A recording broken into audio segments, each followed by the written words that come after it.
Good morning all. இன்றைக்கி SI எக்ஸாமோட physical டெஸ்ட்டில் என்னென்ன மிஸ்டேக்ஸ் வந்து காமனாக எல்லா கேண்டிடேட்ஸும் பண்ணுவாங்க அப்படின்றத பற்றி பார்ப்போம். இந்த மிஸ்டேக்ஸ் எல்லாம் நீங்கள் பண்ணுறதுக்கான வாய்ப்புகளும் இருக்குது. இந்த மிஸ்டேக்ஸ் எல்லாம் நீங்கள் பண்ணாமல் இருக்கிறதுக்கு என்னென்ன வழிகள் இருக்கோ அது எல்லாத்தையும் நீங்கள் வந்து முன்னாடியே வந்து முன் தயாரிப்பில் வந்து நீங்கள் ஈடுபடணும். இன்னொன்று பார்த்தீங்கன்னா, மற்றவங்களோட தவறுலேருந்து கற்றுக்குங்க அப்படிம்பாங்க. அது வந்து ஆன் ஸ்பாட்டில் போய்ட்டு நம்மளால் எதையும் மாற்ற முடியாது, எதையும் கற்றுக்கவும் முடியாது. அதனால் என்னென்ன மிஸ்டேக்ஸ் காமனாக எல்லா ஆஸ்பிரண்ட்ஸும் பண்ணுறாங்க அப்படின்றத நான் ஓரலாக சொல்கிறேன். நீங்கள் அதில் எந்த மிஸ்டேக் நீங்கள் பண்ணுறீங்க, அதை எப்படி ரெக்டிஃபை பண்ணலாம் அப்படின்றத பற்றி பார்ப்போம். ஃபஸ்ட்டு வந்து ஃபிசிக்கல் எஃபிஷியன்சி அண்ட் என்டியூரன்ஸ், இந்த 2 டைப் ஆஃப் டெஸ்ட் வந்து நடக்கும் ஃபிசிக்கல் டெஸ்ட்டை பொறுத்த வரைக்கும். அதை நான் முன்னாடியே உங்களுக்கு சொல்லியிருக்கேன். ஃபிசிக்கல் என்டியூரன்ஸை பொறுத்த வரைக்கும் மென்னுக்கு 1500 அண்ட் உமனுக்கு 400 மீட்டர்ஸ். ஃபஸ்ட்டு டே இதுவும் ஒரு மிஸ்டேக்காக சொல்லலாம். ஏன்னா நீங்கள் வந்து முன்னாடி டேவே வந்து போயிட்டு அந்த கன்சர்ன் டிஸ்ட்ரிக்டில் எங்கே ஃபிசிக்கல் டெஸ்ட் நடக்குதோ அங்கே வந்து நீங்கள் ரெஸ்ட்டில் இருக்கணும்.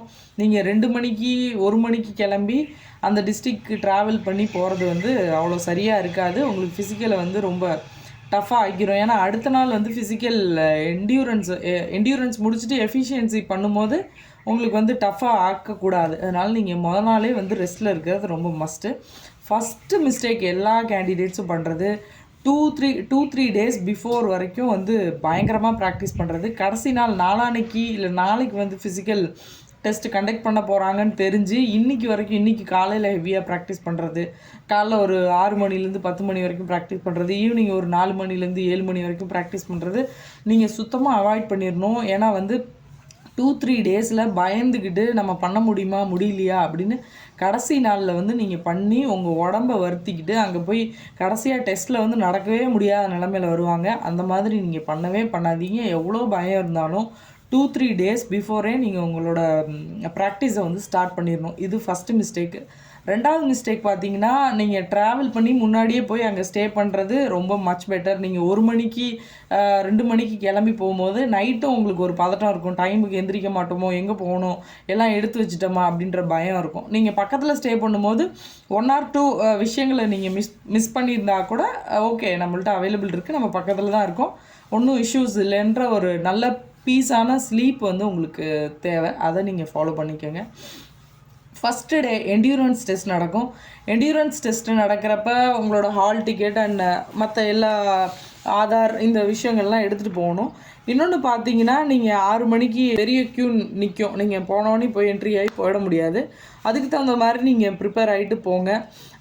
இது வந்து 4வது மிஸ்டேக் பார்த்தீங்கன்னா, சாப்பிடாமல் போகிறது. ஃபிசிக்கல் என்டியூரன்ஸ் டெஸ்ட்டு தானே, 400 மீட்டர் தானே, 2.5 minutes தானே, 1500 மீட்டர் தானே, இவ்வளோ டைம் இருக்குது, நமக்கு ஈஸியாக ஓடிடலாம், நார்மலாக ஓடினாலே போதும். ஆனால் நீங்கள் நாள் அடுத்த நாள் உங்களுக்கு எஃபிஷியன்சி டெஸ்ட் இருக்குன்றதை மறந்துட்டு ஃபஸ்ட்டு டே வந்து இது ஒரு டெஸ்ட் தானே, நம்ம முடித்தோடனே வெளில வந்துடலாம் நினைக்காதீங்க. 5 மணி 6 மணிக்கு எல்லா கேண்டிடேட்ஸும், எத்தனை கேண்டிடேட்ஸ் அங்கே டெஸ்ட்டுக்கு அப்பியர் ஆகிறாங்களோ அத்தனை பேட்சையும் அனுப்பிட்டு தான் இது பண்ணுவாங்க. இன்னொன்று, உங்களுக்கு 1 மணிக்கு உங்களோட பேட்ச் வரலாம், இல்லை 2 மணிக்கு வரலாம், எத்தனை மணிக்கு வேணாலும் நீங்கள் ஓடுறதுக்கான வாய்ப்பு வந்து உங்களுக்கு அனௌன்ஸ் பண்ணலாம். அப்போ தான் நீங்கள் வந்து அப்பியர் ஆக முடியும்.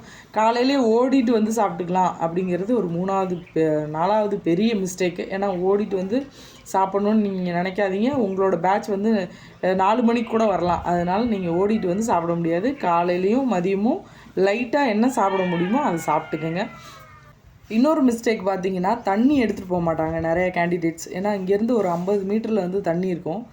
சரி, அவ்வளோ தூரம் போயிட்டு நம்ம நடந்து போயிட்டு தண்ணி குடிச்சிட்டு வர்றதுக்குள்ளே நம்ம பேட்ச் கூப்பிட்ருவாங்களோன்னு ஒரு எல்லாருக்குமே ஒரு பயமும் ஒரு பதட்டமும் இருக்கும். ஒரு டெஸ்ட் அட்டன் பண்ண போகிறோம் அப்படின்ற பட்சத்தில் சரி ஓடிட்டு வந்து தண்ணி குடிச்சிக்கலாம், தண்ணி குடித்தா ஓட முடியாது அப்படின்னு இந்த மாதிரி விஷயங்கள்லாம் வச்சுட்டு தண்ணியே குடிக்க மாட்டீங்க. உங்களுக்கு தலைவலி வரும், சாப்பிடாதனால தலைவலி வரும், டயர்ட்னஸ் வரும், எல்லாமே வரும். நெக்ஸ்ட் டே வந்து உங்களோட இது எல்லாமே வந்து ஃபிசிக்கல் எஃபிஷியன்சி டெஸ்ட்டை வந்து பாதிக்கிற மாதிரி ஆக்கிரும். அதனால் நீங்கள் செகண்ட் டேவுக்கு ஃபஸ்ட்டு டே வந்து ஈஸியான ஈவெண்ட்டாக இருந்தாலும் நீங்கள் வந்து ஃபஸ்ட்டு டே வந்து உங்கள் ஹெல்த்தையும் மென்டலியும் வந்து நீங்கள் ஸ்ட்ராங்காக இருந்தால் தான் செகண்ட் டே வந்து உங்களுக்கு நல்லா ஃப்ரெஷ்ஷாக வந்து நீங்கள் அட்டன் பண்ண முடியும் எஃபிஷியன்சி டெஸ்ட்டை. நீங்கள் ஃபஸ்ட்டு டேவே வந்து டயர்டாகவும் டல்லாகவும் எல்லா இல்னஸ் என்னென்ன இருக்கோ தலைவலிக்கிறது, தண்ணி குடிக்காமல் இருக்கிறது எல்லாத்தையும் வாங்கிட்டு, இல்லை ஏதாவது அன்ஹெல்த்தி ஃபுட்டை சாப்பிட்டுட்டு அது வந்து டைஜஸ்ட் ஆகாமல் இஷ்யூ ஆகிறது, இந்த மாதிரி பண்ணிட்டீங்கன்னா செகண்ட் டே வந்து உங்களுக்கு ரொம்ப வந்து கடினமாக ஆயிரும். நல்லா ப்ராக்டிஸ் பண்ணியிருந்தா கூட. அதனால நீங்கள் வந்து அந்த மிஸ்டேக்கை வந்து கன்சிடர் பண்ணணும். நெக்ஸ்ட் டே பார்த்தீங்கன்னா ஃபஸ்ட்டு ஈவெண்ட் வந்து காமனாக வந்து லாங் ஜம்ப் வைப்பாங்க. லாங் ஜம்பில் நீங்கள் நல்லா ப்ராக்டிஸ் பண்ணியிருப்பீங்க. நீங்கள் இப்போயே யோசிங்க, நீங்கள் என்ன இந்த மிஸ்டேக்கில் ஒரு 3-4 மிஸ்டேக் இருக்குது. காமனாக லாங் ஜம்பில் என்ன பண்ணுறாங்கன்னா, ஃபஸ்ட்டு வந்து ஃபவுல் பண்ணுறது ஒரு பெரிய மேஜர் மிஸ்டேக். ஃபவுல் பண்ணி ஜம்ப் பண்ணுவாங்க. அவங்க 4 மீட்டர் 5 மீட்டர் ஜம்ப் பண்ணியிருந்தாலும் ஃபவுலுங்கும் போது அவங்க அளக்கவே மாட்டாங்க. ஃபவுல் அவ்வளோதான், எஃப்னு மட்டும் போட்டுருவாங்க. அந்த என்ட்ரியில் உங்களுக்கு 3 சான்சஸ் வந்து கொடுப்பாங்க. செகண்ட் சான்சஸில் ஃபஸ்ட்டு சான்ஸ்லேயே நம்ம ஃபவுல் வச்சுட்டோம் அப்படிங்கிற ஆட்டோமேட்டிக்காக ஒரு பதட்டம் வந்துடும். செகண்ட் சான்ஸில் என்ன பண்ணுவாங்க, ஓடி வரும்போதே அந்த லைன் ஒயிட் லைனை பார்த்துட்டே ஓடி வருவாங்க. நம்ம ஜம்ப் பண்ணுவோமா, ஃபவுல் வச்சுருவோமா, கரெக்டாக முன்னாடி இல்லைனா 1 மீட்டருக்கு முன்னாடியே ஸ்டெப் எடுத்து ஜம்ப் பண்ணுறது. அவங்க 4 மீட்ரு ஜம்ப் பண்ணியிருப்பாங்க, ஆனால் கால்குலேட் பண்ணுறது 3 தான் இருக்கும். ஒருவேளை அவங்க 3 மீட்ரு ஜம்ப் பண்ணியிருந்தாங்கன்னு வச்சுக்கோங்களேன், கால்குலேட் பண்ணுறது 2 மீட்ரு தான். அவங்க எந்த இடத்துல காலை வச்சு ஜம்ப் பண்ணாங்களோ அந்த இடத்துலேருந்து தான் அளக்க மாட்டாங்க. அந்த ஒயிட் லைன்லேருந்து தான் அளப்பாங்க. அதனால் உங்களுக்கு வந்து அதில் வந்து உங்களுக்கு ஃபெயிலியர்ஸ் வர்றதுக்கு வாய்ப்பு இருக்குது. அந்த ஒயிட் லைனை பார்த்துட்டே ஓடும்போது நீங்கள் ஃபாஸ்ட்டாக ஓட மாட்டீங்க. ஃபாஸ்ட்டாக ஓடலைன்னா உங்கள் ஜம்ப் வந்து குறையும். அது வந்து அந்த மிஸ்டேக் வந்து செகண்ட் பண்ணுவாங்க. ஒன்று ஃபவுல் பண்ணுவாங்க, 2வது இந்த மிஸ்டேக் பண்ணுவாங்க, 3வது லைனை பார்த்துட்டே ஓடும்போது ஸ்லோவாக ஓடுறது, இன்னொன்று நேராக ஓடிடுறது. லைனை பார்த்துட்டே ஜம்ப்பு எங்கே காலை வச்சு ஜம்ப் பண்ணுறதுனே தெரியாமல் சில பேர் வந்து 100 மீட்டர்ஸ் மாதிரி நேராக ஓடிடுவாங்க. இந்த 3-4 மிஸ்டேக் வந்து காமனாக நடக்குது. நீங்கள் ப்ராக்டிஸில் நீங்கள் நோட் பண்ணுங்கள். இந்த மிஸ்டேக்கில் வந்து நீங்கள் எந்த மிஸ்டேக் வந்து மேஜராக பண்ணுறீங்கன்றதை நோட் பண்ணுங்கள். அப்போ அதை ரெக்டிஃபை பண்ணுறதுக்கு என்ன பண்ணணும், ஜம்ப் வந்து நீங்கள் ஸ்டெப் எடுத்து பார்த்துக்கோங்க. நீங்கள் வந்து ஃபவுல் பண்ணுற மாதிரி இருந்தாலும் நீங்கள் ஒரு லைனை பார்த்துக்கிட்டே ஓடணுன்ற அவசியம் இல்லை. நீங்கள் முன்னாடியே ஸ்டெப் எடுத்து பார்த்துக்கிட்டிங்கன்னா எத்தனை ஸ்டெப்ஸில் வந்து உங்களுக்கு நல்ல ஃபாஸ்ட் வருது, நல்ல ஜம்ப் வருது, ஃபவுல் பண்ணாமல் வைக்கிறீங்க, ஸ்டெப்பு வந்து கரெக்டாக வருதுன்னு பார்த்துட்டு அந்த ஸ்டெப்பே வந்து நீங்கள் அங்கேயும் ஃபாலோ பண்ணுங்கள். உங்களோட ஃபிசிக்கல் டெஸ்ட் நடக்கிற இடத்துலையும் நீங்கள் ஃபாலோ பண்ணுங்கள். எத்தனை ஸ்டெப்ஸு ஒரு 17 வச்சு பாருங்கள், 20 வச்சு பாருங்கள், 21 வச்சு பாருங்கள், 25 வச்சு பாருங்கள், 15 வச்சு பாருங்கள். ஒவ்வொருத்தருக்கும் ஒவ்வொரு மாதிரி வேரியேஷன் இருக்கும். அதுக்கு தகுந்த மாதிரி நீங்கள் வந்து ட்ரை பண்ணி பாருங்கள். இன்னொன்று 100 and 200 மீட்டர், 200, 400 மீட்டர்ஸ், இந்த மாதிரி நீங்கள் லாங் ரன்னரா ஷார்ட் ரன்னரா அப்படின்றத பார்க்கணும். சில பேர் வந்து ரொம்ப தூரம் வந்து மூச்சை வந்து கண்ட்ரோல் பண்ணி ஓடுற ரன்னர்ஸாக இருப்பாங்க. சில பேர் வந்து ஷார்ட்டான தூரத்தை ஷார்ட்டான டைமில் ரன் பண்ணிடுவாங்க, ஆனால் ஒரு தூரமாக ஓட மாட்டாங்க. இப்போ நீங்கள் எந்த டைப் ஆஃப் கேண்டிடேட்னு பார்த்துக்கோங்க. அங்கே போய்ட்டு 100 சூஸ் பண்ணலாமா, 200 சூஸ் பண்ணலாமா, பக்கத்தில் இருக்கவங்க சூஸ் பண்ணுறத நம்மளும் சூஸ் பண்ணலாமா, அப்போ அவங்க சூஸ் பண்ணது கரெக்டாக தான் இருக்கும், அதனால தான் அவங்க சூஸ் பண்ணுறாங்க, அப்படி யோசிக்க வேணாம். நீங்கள் எந்த மாதிரி கேண்டிடேட், நீங்கள் எந்த மாதிரி ஓடுவீங்கன்றது உங்களுக்கு மட்டும்தான் தெரியும். அது நீங்கள் ப்ராக்டிஸில் 2யுமே 100யும் ஓடி பாருங்கள், 200யும் ஓடி பாருங்கள். அந்த டைமிங்குள்ளே எது வந்து உங்களுக்கு பெட்டராக இருக்குது, நீங்கள் எப்படி ஃபீல் பண்ணுறீங்க ஓடும்போது, எது வந்து உங்களுக்கு சிரமமாக இருக்குது, எது வந்து கொஞ்சம் ஓரளவுக்கு நல்லா பண்ணீங்க, நீங்கள் உங்களுக்கு சாட்டிஸ்ஃபைடாக எதை ஃபீல் பண்ணுறீங்களோ அதை சூஸ் பண்ணுங்கள். இது வந்து 100 and 200, 200, 400 இந்த ரன்னிங்கில் வந்து பண்ணுற மிஸ்டேக். அடுத்தது வந்து த்ரோ ஈவெண்ட்ஸை பொறுத்த வரைக்கும் உமன் கேண்டிடேட்ஸ் மேக்ஸிமம் வந்து பால் த்ரோ வந்து சூஸ் பண்ணுவாங்க. நீங்கள் தூக்கி பால் த்ரோ ஆர் வந்து ஷார்ட் புட் எதை தூக்கி போட்டாலும் நீங்கள் வந்து உங்களோட லைன் வந்து ஒரு 5 மீட்டரில் ஃபிக்ஸ் பண்ணியிருக்காங்கன்னா உங்கள் பார்வை வந்து நீங்கள் அந்த 5 மீட்டரை தாண்டி ஒரு 8 மீட்டரில் உங்கள் பார்வை இருக்கணும். நீங்கள் வந்து அந்த ஒயிட் லைனை பார்த்துக்கிட்டே தூரமாக பக்கமாக அதை பார்த்துக்கிட்டே போட்டிங்கன்னா உங்களுக்கு 3 மீட்ரு தான் விழும். நீங்கள் 7 மீட்டரை ஃபோக்கஸ் பண்ணி 7 மீட்டருக்கு போடுறதுக்கு என்ன ஃபோர்ஸோ அதை கொடுக்கணும். அப்போ தான் உங்களுக்கு 5லேயாவது விழும்.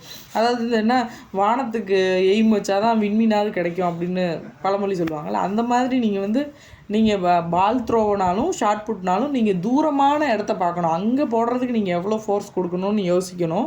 அப்போ தான் வந்து அது ஆட்டோமேட்டிக்காக இங்கே விழுவும். நீங்கள் அங்கே லைன் இதான் மினிமம் எலிஜிபிலிட்டி, அந்த லைனை பார்த்துட்டு போட்டிங்கன்னா நீங்கள் அதை விட முன்னாடி எலிஜிபிளோட கம்மியாக தான் போடுவீங்க. அதனால் நீங்கள் வந்து தூரமான இடத்த ஃபோக்கஸ் பண்ணுங்கள். அது வந்து உங்களுக்கு கொஞ்சம் ஹெல்ப்ஃபுல்லாக இருக்கும். அந்தளவுக்கு ஃபோர்ஸ் ஆட்டோமேட்டிக்காகவே உங்கள் மைண்டும் உங்கள் ஃபிசிக்கும் வந்து அதுக்கு வந்து ரெடி ஆகிடும். உங்கள் மைண்டே வந்து ஃபிக்ஸ் பண்ணிடுவோம் அங்கே போடணும் அப்படிங்கும்போது. அது வந்து உங்களுக்கு ஹெல்ப்ஃபுல்லாக இருக்கும். நீங்கள் நிறையா த்ரோ பண்ணி பாருங்கள். கிரிக்கெட் பாலில் எவ்வளோ தூரம் போடுறீங்க 2 ஸ்டார்ஸ் வருதா, இல்லை ஷார்ட் புட்டில் வந்து உங்களுக்கு 2 ஸ்டார்ஸ் வருதா, இது ரெண்டையுமே நீங்கள் வந்து ப்ராக்டிஸ் பண்ணி பாருங்கள். அது வந்து உங்களுக்கு ஹெல்ப்ஃபுல்லாக இருக்கும். கயிறு ஏறுறது பொறுத்த வரைக்கும் மென்னோட டோட்டலி வந்து ஆர்ம் பவரில் தான் வந்து ஏறணும். காலை வச்சு ஏறக்கூடாது. காலை வச்சு ஏறினா வந்து டிஸ்குவாலிஃபை பண்ணிடுவாங்க. அதுக்கு வந்து ரொம்ப ப்ராக்டிஸ் வந்து அவசியமாக இருக்குது. இன்னொன்று பார்த்தீங்கன்னா, இந்த கயிறு ஏறுற ஈவெண்ட்ஸில் நிறைய மென் கேண்டிடேட்ஸ் வந்து எலிமினேட் ஆகிறதுக்கு வாய்ப்பு இருக்குது. இதுக்கு ப்ராக்டிஸ் ரொம்ப ரொம்ப முக்கியம். அதுக்காக வந்து கடைசி 2-3 டேஸ் வந்து நீங்கள் ரெஸ்ட் விட்டுருங்க. அந்த டைம்லேயும் ஏறி ஏறி ரொம்ப வந்து இது பண்ணிட்டீங்கன்னா உங்களால் மெயின் டெஸ்ட்டில் வந்து உங்களால் நல்லா பண்ண முடியாது. அதனால் எல்லோரும் வந்து இந்த விஷயங்கள்லாம், இந்த மிஸ்டேக்கெல்லாம் காமனாக பண்ணுறாங்க. இது இல்லாமையும் சில மிஸ்டேக்ஸ் வந்து பண்ணுறாங்க. வேறு ஏதாவது மிஸ்டேக்ஸு பண்ணுற மாதிரி உங்களுக்கு நீங்கள் என்ன மிஸ்டேக் பண்ணுறீங்கன்னு சொல்லுங்கள். அதுக்கு எப்படி ரெக்டிஃபிகேஷன் எந்த மாதிரி பண்ணலான்னு பார்ப்போம். இன்னொன்று ஃபுட்டு நல்ல ஃபுட்டு எடுத்துக்கோங்க. ஆயிலி ஐட்டம்ஸ் எல்லாம் அவாய்ட் பண்ணிடுங்க. ஏன்னா இந்த ஒரு 2-3 மந்த்ஸ் ஃபிசிக்கல் வர வரைக்குமாவது உங்களோட ஃபுட்டு வந்து நல்ல ஃபுட்டாக ஹெல்த்தி ஃபுட்டாக எடுத்துக்கோங்க. நட்ஸ் எல்லாம் சாப்பிடுங்க. எல்லோரும் நல்லா பண்ணுங்கள் physical. All the best. Thank you.